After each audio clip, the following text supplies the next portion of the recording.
전도서 9장 말씀입니다. 구약 성경 957면입니다.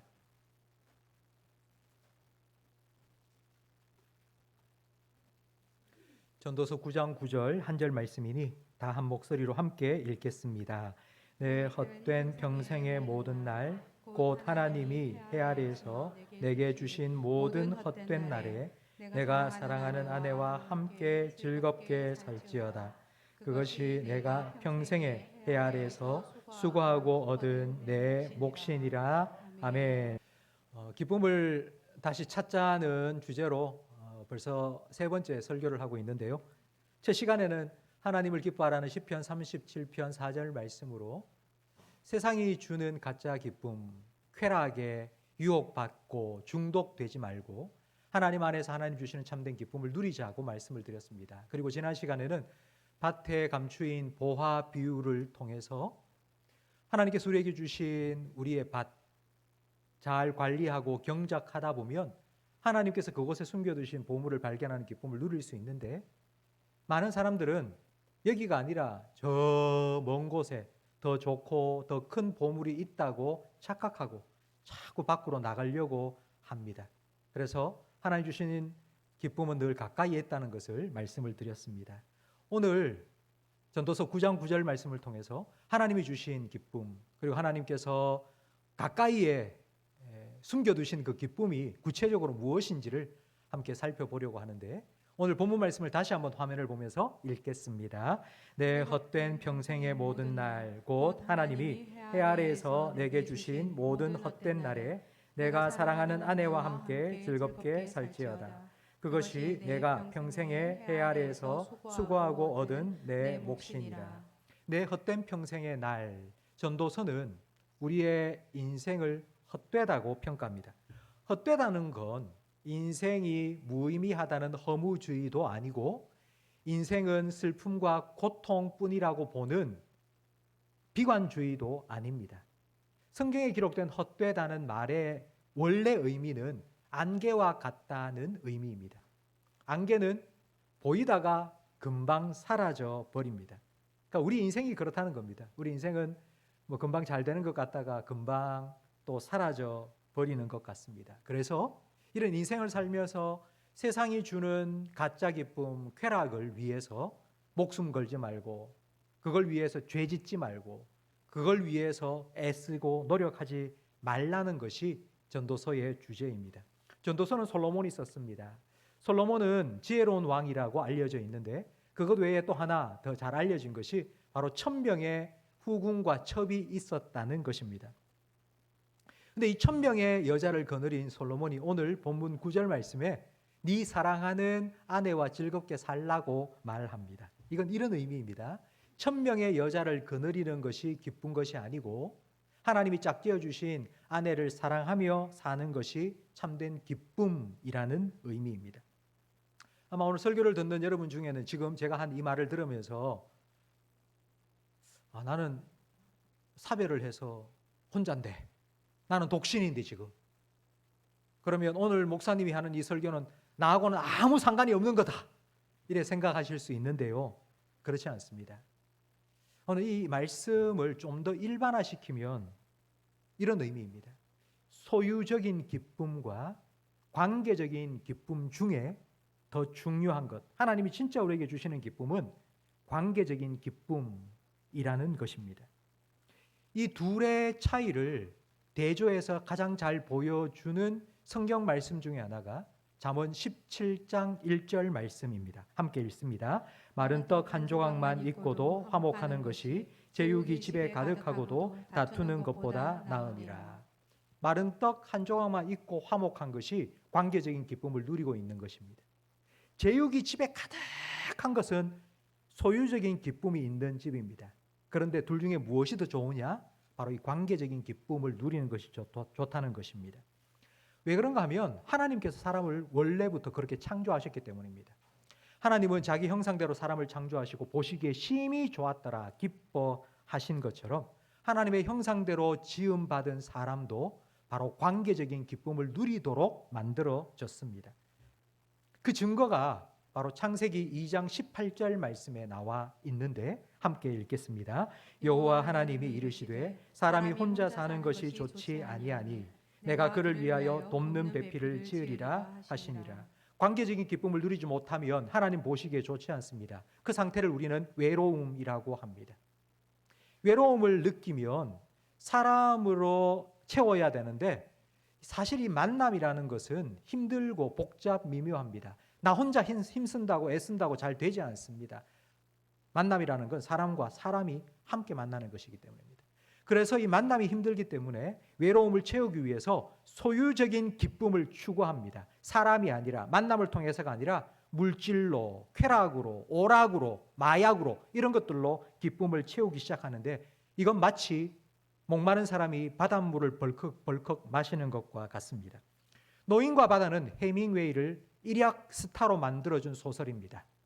소설이 발간되고 일주일 만에 500만 부가 판매되었고 1년 후인 1953년 퓰리처상 수상했고요. 그리고 그 다음 해에는 노벨 문학상까지 수상했습니다.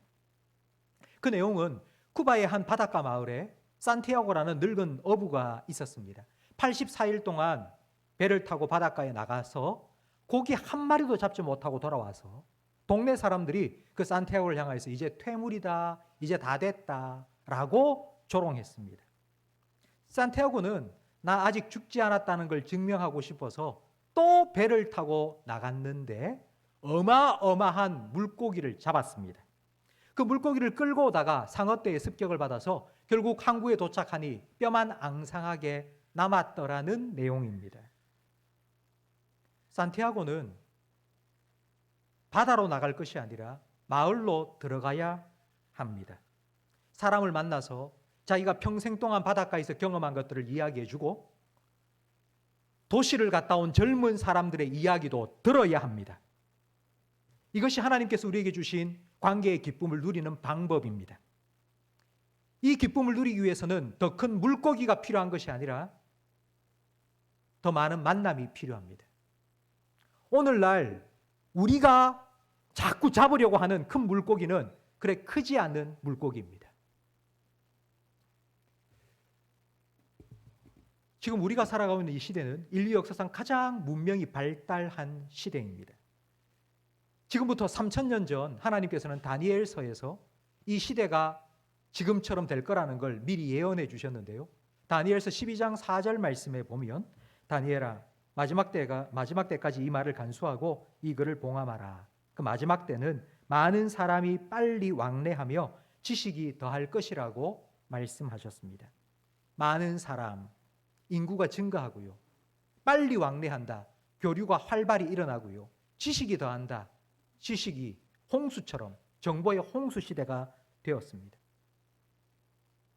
옛날에는 그렇게 많은 정보가 없었기 때문에 사람이 책을 읽었습니다. 책을 읽으면 한 달이고 두 달이고 그 책을 읽고 생각하고 마음에 담아두었다가 그걸 사귀고 숙성시켜서 한마디를 툭툭 내뱉으면요.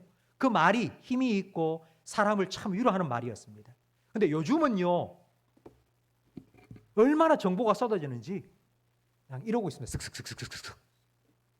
그것도 모자라서 책이 나오면 책을 읽는 게 아니라 그 책을 읽은 사람이 요약해주는 1분에 완성하는 책 읽기.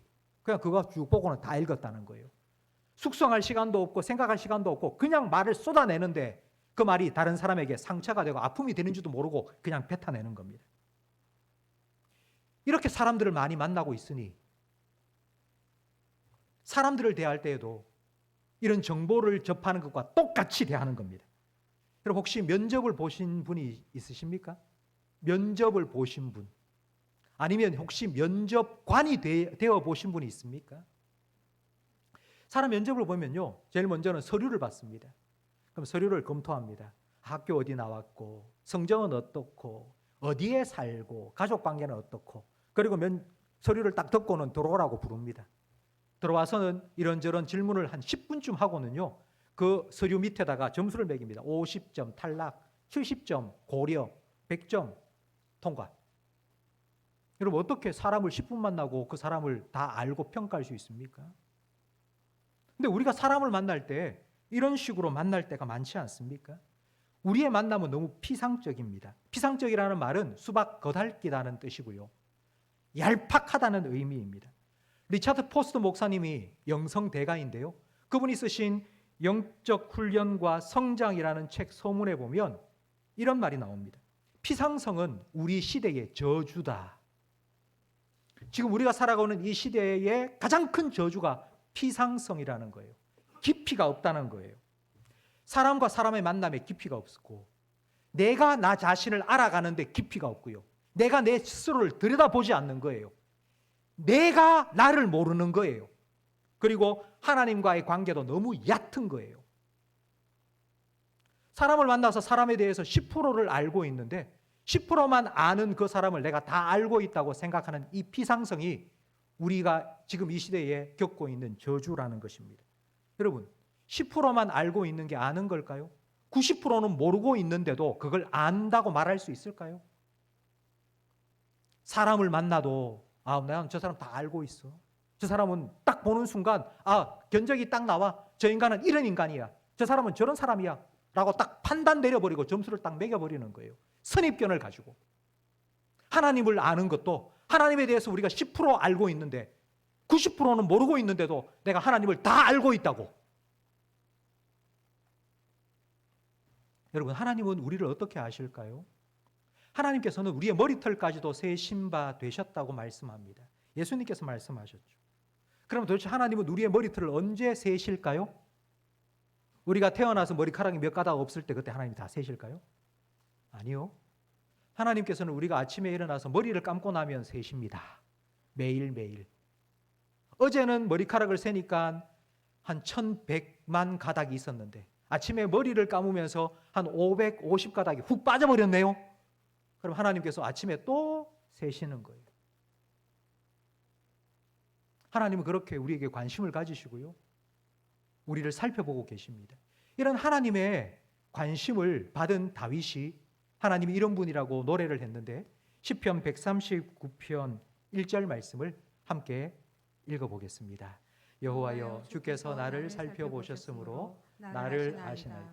주께서 내가 앉고 일어섬을 아시고 멀리서도 나의 생각을 밝히 아시오며 나의 모든 길과 내가 눕는 것을 살펴보셨으므로 나의 모든 행위를 익히 아시오니 여호와여, 내 혀의 말을 알지 못하시는 것이 하나도 없으시니이다.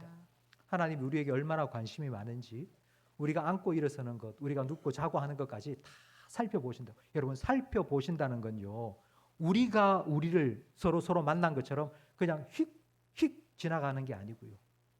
하나님은 우리가 말을 꺼내려고 하기도 전에 우리가 무슨 말을 하고 어떤 생각을 하는지 다 아신다고요. 근데 우리는요, 누가 말을 해도요, 그냥 한 귀로 듣고 한 귀로 흘려버리죠. 뭐? 그냥 이렇게 그냥 흘려버리지 않습니까? 근데 하나님은 이렇게 우리에게 관심을 가지고 우리의 귀를 기울이시고 우리를 보고 계신다고 말씀합니다. 하나님께서 우리에게 주시는 말씀은 히브리서 4장 12절 말씀과 같이 우리의 영과 혼 그리고 관절과 골수를 찔러 쪼개기까지 한다고 우리에게 말씀하고 있습니다. 여러분, 하나님께서 우리에게 하는 말은, 하나님께서 우리에게 주시는 말씀은요, 우리가 하는 것처럼 쓸데없는 얘기, 허투루 하는 얘기가 아니라 우리의 영과 혼을 찔러 쪼개는 말씀을 우리에게 주시고 계신다고요. 성도 여러분, 오늘 예배에 참석하신 여러분, 오늘 예배를 통하여서 정말 여러분의 영혼을 꿰뚫으시는 그런 하나님의 말씀, 하나님의 음성을 듣고 가시기를 주님의 이름으로 축복합니다. 제가 설교를 준비하면서 이런 생각이 들었습니다. 제가 이런 하나님의 말씀, 여러분의 영혼을 찔러 쪼개는 그런 능력 있는 하나님의 말씀을 제가 준비해서 전하는데, 그러나 제가 여러분의 삶을 피상적으로 알고 있어서 여러분의 삶에 힘들고 고통스럽고 슬프고 아픔을 제가 잘 이해하지 못해서 제가 설교하는 이 설교가 공중에 붕 떠 있다가 끝나버리지 않을까, 저는 그런 걱정이 참 많이 되었습니다. 최근 몇 주 동안 우리 교회에 장례가 많이 있었습니다. 한 성도님이 지난주에 저에게 문자를 보내셨습니다. 성도들의 경조사 다 참석하고 집례하시느라 목사님 얼마나 힘드시겠습니까? 저를 위로해 주시는 그런 문자를 받고 제가 참 힘이 났는데, 그러나 제가 이렇게 문자를 보냈습니다. 사실 그건 제게 힘들지 않습니다. 제가 정말 힘든 건요, 그렇게 잦은 장례에 참석하고 또 참석하면서 그게 저에게 익숙해질까 봐 그게 저는 힘듭니다. 그냥 또 일이 되고 또 쳐내야 될 또 한 가지 그냥 일만 되어버릴까 봐, 제가 그렇게 성도들을 대할까 봐, 저는 그런 제 마음이 될까 봐 그게 제게 더 힘듭니다. 그런 마음 갖지 않도록 기도해 달라고 부탁을 드렸습니다. 요즘 의료 대란이 일어나서 지금 응급 의료 체계가 붕괴되기 직전이라는 뉴스를 계속 듣고 있습니다. 저도 이게 관심이 많아서 응급의학과 의사인 남궁인 씨 책도 많이 쓰고요, 인터넷에 글도 참 많이 올리고 있는데요, 제가 그분의 글을 지난주에 우연히 보게 되었습니다. 이렇게 썼더라고요. 서울 권역응급의료센터에 당직으로 지금 어느 날 밤에 글을 썼는데요, 그날 밤에 서울에 있는 권역응급의료센터에 당직으로 있는 의사가 자기 딱 한 사람밖에 없다는 거예요. 그 서울 전체에. 그러면서 자기가 내가 의사가 된 이유가 뭐고 내가 의사로서 어떻게 살아야 될까 다시 고민하기 시작했는데, 자기가 의사가 되면서 정말 자기를 변화시킨 순간이 있었다는 겁니다. 그게 언제냐면요, 처음으로 사망 선고를 내릴 때였습니다. 자기가 치료하던 환자가 이제 그만 너무너무 고통스럽게 투병하다가 병원에서 죽은 거예요. 누구누구 씨 몇 년, 몇 월, 며칠, 몇 시, 몇 분 사망하셨습니다. 딱 말하는 순간 둘러서 있던 가족들이 대성통곡을 하며 막 눈물을 흘리는데, 그때에 자기는 죽음을 다시 한번 생각하게 되었다는 것입니다. 의사가 되기 위해서 공부하는 그 시간들이 너무 힘들어서 정말 죽고 싶다는 생각까지 했었는데, 그러나 죽음을 쉽게 생각한 자신이 너무나도 부끄럽게 느껴졌고, 그냥 하루 힘들게 살면서 아유 죽고 싶다 말버릇처럼 그렇게 하루를 산 사람도 있지만, 어떤 사람에게는 죽음과 죽도록 싸워야 할 하루였다는 것을 깨닫게 되고, 오늘 내가 살아가는 이 하루가 나에겐 정말 축복이구나, 나에게는 정말 너무 아름다운 하루였구나라는 것을 다시 생각하게 되었다고 쓴 글을 읽어보았습니다. 제가 설교할 때 참 많이 인용한 나태주 씨가 쓴 풀꽃이라는 시를 아마 여러분 잘 아실 겁니다. 짧은 시입니다. 자세히 보아야 예쁘다, 오래 보아야 사랑스럽다, 너도 그렇다. 제목이 풀꽃이기 때문에 뭐 꽃을 보면서 이 시를 썼다고 생각하는데 그렇지 않습니다. 나태주 씨는 초등학교 교장이었습니다. 아이들을 보니 아이들이 전부 다 말썽꾸러기고 장난꾸러기처럼 보이는 거예요. 근데 어느 날 아이 한 명을 불렀어요. 너 어디에 사니? 너는 학교 급식이 맛있니? 이런저런 이야기를 막 한 거예요. 그렇게 아이와 만나서 이야기를 막 하다가 보니 아이가 너무 예쁜 거예요. 아이가 너무 사랑스러운 거예요. 그래서 이 시를 쓰게 된 거예요. 자세히 보아야 예쁘다, 오래 보아야 사랑스럽다, 너도 그렇다. 자세히 보아야 되는데, 오래 보아야 되는데, 여러분 그럴 여유가 없어요. 좀 자세히 보고 싶은 관심이 없는 거예요. 그냥 늘 피상적으로 만나면 나 다 알고 있고, 뭐 너 원래 그런 사람이고, 너 원래 그런 말 하고, 그렇게 다 판단해버리고 그렇게 선입견 가지고 사람을 다 재단해버리니까 자세히 볼 이유도 없고요, 오래 만날 필요도 없는 겁니다. 여러분 이제 추석 연휴가 시작되었습니다. 5일간 되는 아주 긴 연휴죠. 여러분 요즘은 이 명절이 되면 전부 다 여행 가기 바쁜 거예요. 그래서 뭐 부모님 집 찾아가고 뭐 아들 집 찾아가고 그러면요 찍고 가는 거예요. 오늘은 아침에 우리 아버지 집에 찍고, 그리고 점심 때는 장모님 집 찍고, 그리고 여행 가자, 그리고 다 가버리죠. 오래간만에, 정말 몇 개월 만에 오래간만에 만나서 앉아가지고 이야기를 할 시간이 없는 거예요. 여유가 없는 거예요. 여러분 명절이 되어서 함께 모이면 얼마 정도 서로를 보고 이야기를 나누십니까? 여러분 모여서 제일 많이 하는 일이 텔레비전 보는 거 아닙니까? 몇 년 전 미국의 한 신문사에서 자기 신문을 구독하는 120가정을 선별해서 편지를 보냈습니다. 한 달 동안 텔레비전을 시청하지 않으면 한 달 후에 500불을 주겠다. 그런 의향이 있느냐? 신청을 받았는데 120가정 중에서 27가정만 그렇게 하겠다고 신청을 한 거예요. 그래서 27가정이 한 달 동안 TV를 없애고 그리고 가족끼리 시간을 보내면서 자기가 어떤 변화가 있었는지 신문사에 기고를 하라고 해서 그래서 27가정이 이런 변화가 있었습니다. 우리가 정말 가족들에게 모여서 얘기도 참 많이 하고 좋은 시간을 보냈습니다 하고 27가정에게 편지를 받고요. 그걸 신문에 싣고 그리고 500불을 다 보내줬습니다. 그런데 27가정이 500불을 받고 뭘 했을까요? 더 큰 텔레비전을 샀습니다. 우리 어른들은 지금 한 50대, 60대 이상 되신 어른들, 특히 남자분들은 집에 딱 들어가면 제일 먼저 요즘 여름철에 하는 게 있죠? 에어컨을 끕니다. 에어컨 좀 꺼라, 전기세 나온다. 집에서 아내와 아이들이 에어컨 시원하게 틀고 있으면 그게 아까워가지고 들어가자마자 에어컨 끄고 하는데 여러분 에어컨 끄지 말고요. 텔레비전 끄세요. 시원하게 에어컨 틀어놓고요. 가족들과 함께 두런두런 앉아서 좀 얘기 좀 하고요. 에어컨 끄지 말고 텔레비전을 끄세요. 함께 둘러 앉아서 이야기를 할 때 우리는 이야기를 하는 걸 좋아합니다. 너 이렇게 저렇게 나는 이렇고 너는 어땠고 뭐 이렇게 얘기를 하는 거 좋아하죠. 근데 여러분 들어보셨습니까? 근데 아무리 얘기를 하려고 해도 말을 안 하죠. 그걸 말을 안 하는 사람에게 말을 하도록 만드는 게 질문입니다. 여러분 질문을 하려면 관심이 있어야 되죠. 네가 요즘 뭐 하고 네가 어떻게 하고 그래서 뭐 어떻게 할래 뭐 할래 그런 질문이 있어야지 대답을 하고 대화를 하고 말을 들어볼 것 아닙니까? 그러나 여러분 관심을 가져보세요. 뭐가 필요한가? 내가 원하는 것만 말하지 말고 뭘 원하는지를 한번 들어보세요.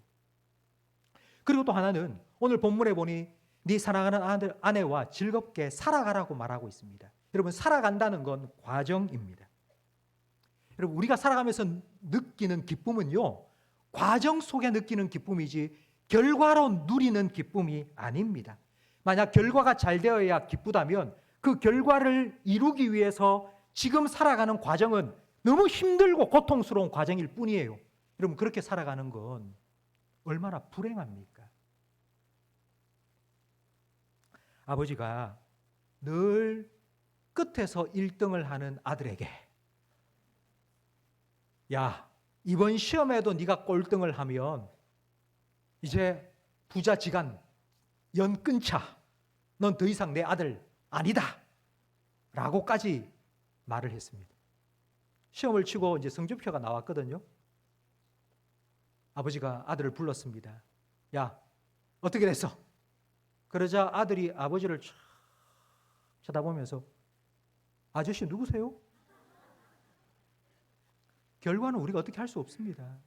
우리가 아무리 노력한다고 결과가 잘 되고 그래서 우리가 기쁨을 누릴 수 있다 없다 그건 우리에게 달린 게 아닙니다.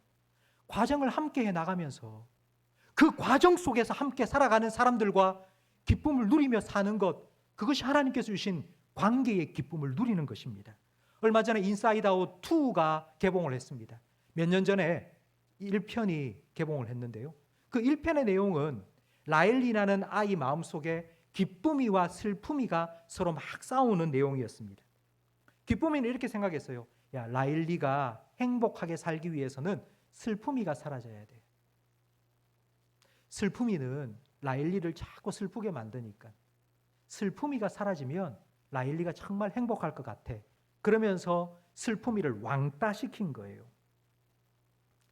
여러분 슬픔을 왕따시켰다는 이 말은 슬픔을 애써 외면했다는 뜻입니다.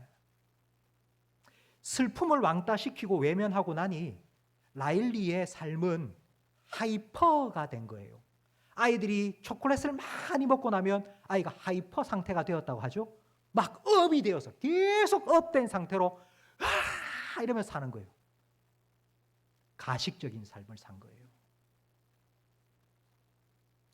기쁨이는 이러면 라일리가 행복할 거라고 생각했는데 그렇지 않은 거예요. 그래서 다시 슬픔이를 불러왔어요. 그러자 슬퍼하는 시간을 가지면서 그 슬픔의 감정을 이겨내기 위해서 애쓰고 힘쓰기 시작한 거예요. 그러다가 그 슬픔을 이겨낼 수 있는 힘을 얻게 된 거예요. 그러면서 슬픔을 이겨내니까 슬픔을 이기는 기쁨이 너무 큰 거예요. 그걸 깨닫게 된 거예요. 성도 여러분, 결혼할 때 결혼 선언문을 낭독합니다. 결혼 선언문은 이렇죠. 힘들 때나 좋을 때나 기쁠 때나 슬플 때나 사랑하며 함께 살라고. 여러분, 그게 하나님 주신 관계적 기쁨을 누리는 과정입니다.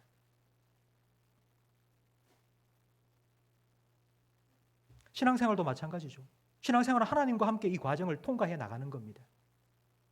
여러분, 지금까지 신앙생활을 오시면서 믿음으로 살아온 여러분의 삶이 여러분 정말 기쁨 충만하였습니까? 늘 하이퍼 상태였습니까?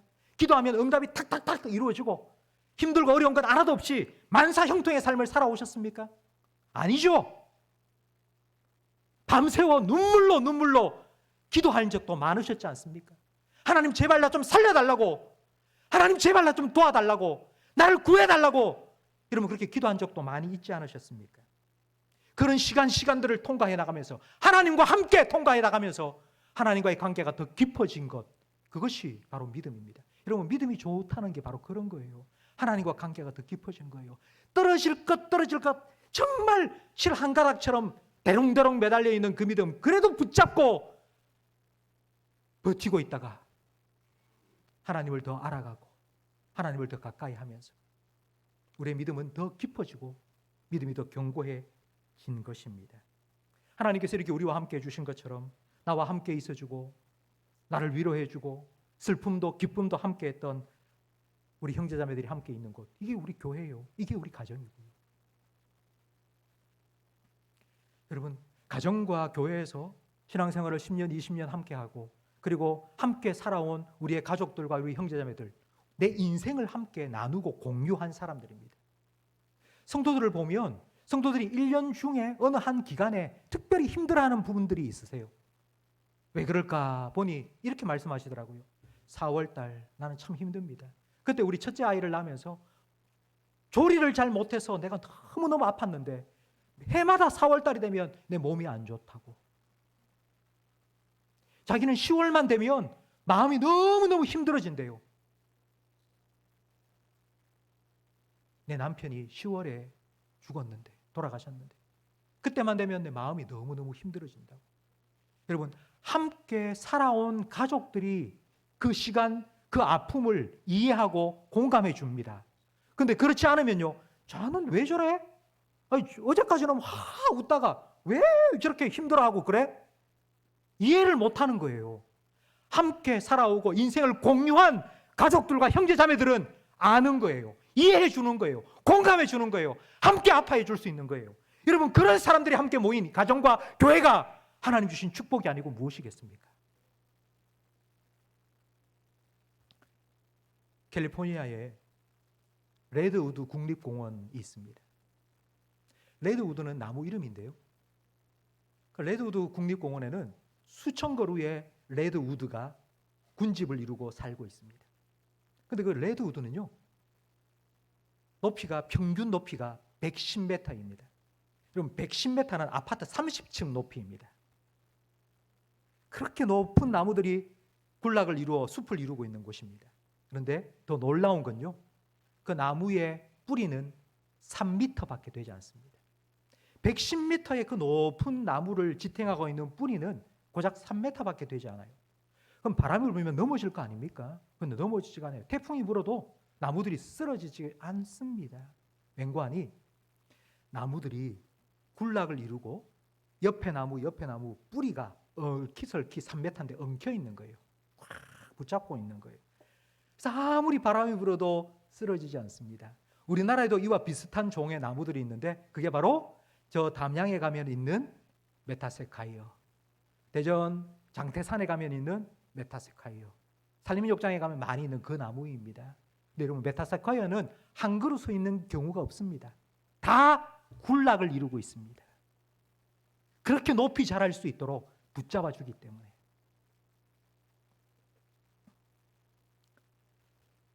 이게 가정이고 이게 교회입니다. 숲과 같은 곳. 기쁨을 슬픔을 함께 나누는 곳. 그래서 함께 자라나는 곳.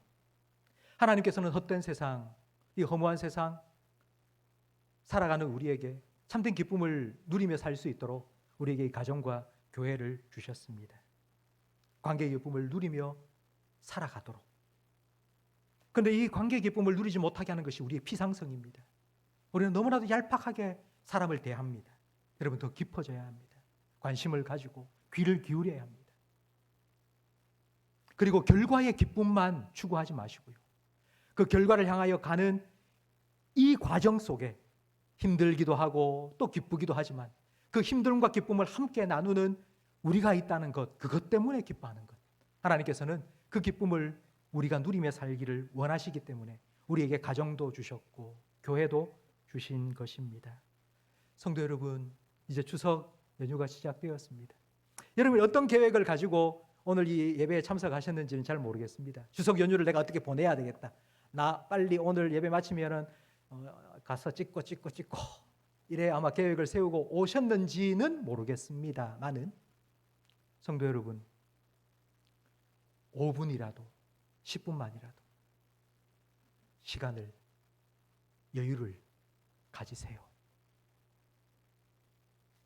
이야기하시고 들어보시고